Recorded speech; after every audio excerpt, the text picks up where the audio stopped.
What about, what would your effort be to change what has happened with the medical programs of the government today? Yeah, the healthcare bill did some noble things, and here I'm a practical guy. Let's keep the good things that the healthcare reform bill tried to do. I'm not the party of no.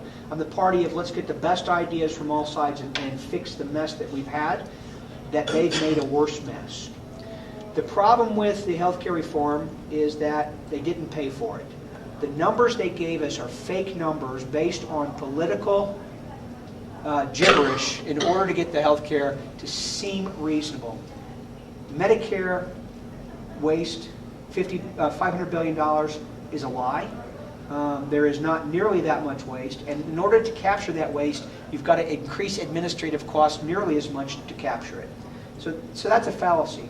So what we need to do is bring free market principles into the healthcare system to lower the cost of the actual delivery of care, but let's institute the good ideas they had. Let's try to increase access for people who don't have it.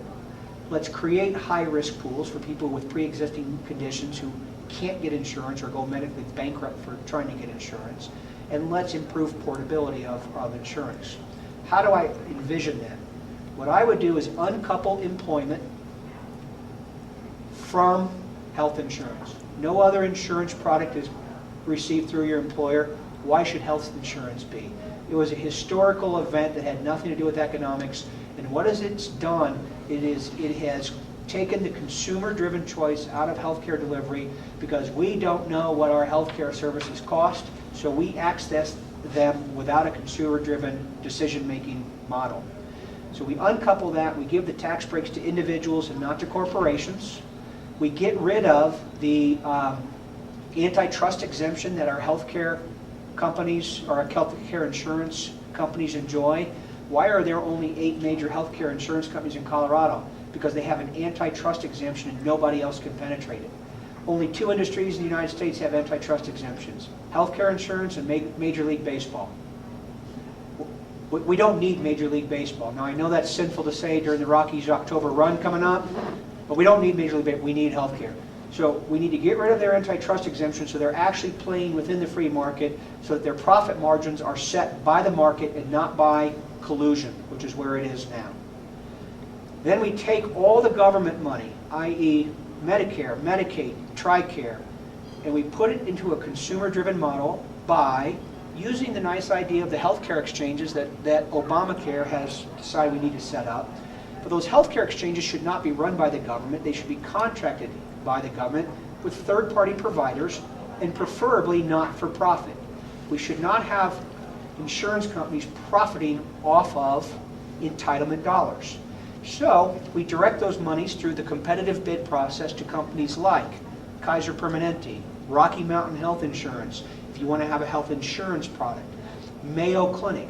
There are lots of good not-for-profit models that are out there that we can expand to run these healthcare exchanges that will take the $1 trillion a year in Medicare and Medicaid dollars. And oh, by the way, if you want my $1 trillion, you will also take my high-risk pool as part of that so we can dilute the high-risk pool over a very large portion of the healthcare world. So we've addressed third-party payers, we address the government supplied health care, but it's all in a competitive model where we are working with companies who want to provide efficient care. That drives down the cost of the actual delivery of care, which increases access. If something costs less, we can get more of it. Healthcare, as passed, increased access, did nothing to supply, so what does it do to cost? It raises cost. It's a service industry. That's Eco 101. Unfortunately, politicians, none of them took economics in college. So they don't understand that in a service-driven industry, if you force access and you maintain quality, cost must go up. Why are our healthcare costs going up right now? It's because in the new healthcare bill, all preventative services must be covered at no charge to the consumer. Is healthcare preventative services free? No, it's a service. We've got to pay the doctors, the nurses, the hospitals, all the people who provide it. Therefore, the cost must go up. How are they doing that? They're increasing our premiums. And in order to avoid that, our Secretary of Health and Human Services, Kathleen Sebelius, this week, told the healthcare companies, don't you dare say that this is because of the healthcare bill, or we will keep you out of the exchange business. In my world, that's called Chicago politics and intimidation.